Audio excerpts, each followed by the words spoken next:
समय की बात है। वृंदावन की पवित्र भूमि पर एक छोटा सा गांव बसा था। वहां के लोग बहुत श्रद्धालु थे और वृक्षों को भगवान का स्वरूप मानते थे। वृंदावन का प्रत्येक वृक्ष भगवान श्री कृष्ण की लीलाओं से जुड़ा हुआ था, इसलिए कोई भी वहां के किसी वृक्ष को हानि नहीं पहुंचाता था। गांव में एक व्यापारी था जिसका नाम वसुदेव था। वह धन के पीछे भागने वाला व्यक्ति था और प्रकृति के प्रति कोई सम्मान नहीं रखता था। एक दिन उसने सोचा कि यदि वह वृंदावन के कुछ वृक्षों की लकड़ी काटकर बेच दे तो अच्छा मुनाफा कमा सकता है। वह कुल्हाड़ी लेकर वृंदावन के एक पुराने पीपल के वृक्ष के पास पहुंचा, जिसकी शाखाएं बहुत घनी और विशाल थीं। जैसे ही उसने कुल्हाड़ी उठाई और पहली शाखा पर वार किया, तभी वहां एक वृद्ध साधु आ पहुंचे। साधु ने वसुदेव को रोका और कहा, वत्स, क्या तुम जानते हो कि वृंदावन के वृक्षों की एक भी शाखा काटने का पाप कोटि ब्राह्मण और कोटि गौ हत्या के बराबर होता है? यह भूमि श्री कृष्ण की है। यहाँ का हर वृक्ष पूजनीय है। वसुदेव हंसते हुए बोला, बाबा, यह तो बस एक पेड़ है। इसे काटकर लकड़ी बेच दूंगा और कुछ धन कमा लूंगा।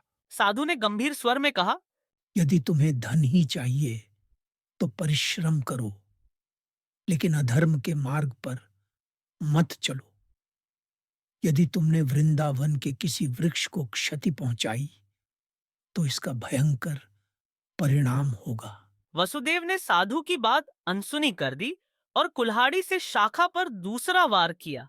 लेकिन जैसे ही उसने वार किया, उसका हाथ अकड़ गया, उसकी उंगलियां जकड़ गईं और कुल्हाड़ी उसके हाथ से गिर पड़ी। वह घबराकर इधर उधर देखने लगा। उसी क्षण आकाशवाणी हुई, दुष्ट, तूने वृंदावन के पवित्र वृक्ष को हानि पहुंचाई, इसलिए तेरा शरीर जड़ हो गया। यदि तू प्रायश्चित नहीं करेगा तो तुझे कोटि गौ हत्या के समान पाप लगेगा और तेरा उद्धार असंभव होगा। वसुदेव कांप उठा। उसने साधु के चरण पकड़ लिए और रोते हुए कहा, बाबा, मुझे क्षमा करें। मैंने अज्ञानता में यह पाप किया। कृपया कोई उपाय बताइए जिससे मेरा उद्धार हो सके। साधु बोले, यदि तुम सच्चे हृदय से प्रायश्चित करना चाहते हो तो 100 पेड़ लगाओ, गौशाला बनवाओ और गऊओं की सेवा करो। प्रतिदिन श्री कृष्ण का भजन करो, तभी तुम्हारा पाप नष्ट होगा। वसुदेव ने तुरंत साधु की बात मानी। उसने वृंदावन में सैकड़ों वृक्ष लगाए, एक बड़ी गौशाला बनवाई और गौ सेवा करने लगा। धीरे धीरे उसकी अकड़न दूर हो गई और उसका मन भी शांत और निर्मल हो गया। शिक्षा, वृंदावन के वृक्ष केवल साधारण वृक्ष नहीं है, वे स्वयं श्री कृष्ण के आशीर्वाद से पूजनीय हैं। यदि हम प्रकृति को हानि पहुंचाते हैं तो हमें इसका दंड अवश्य मिलता है।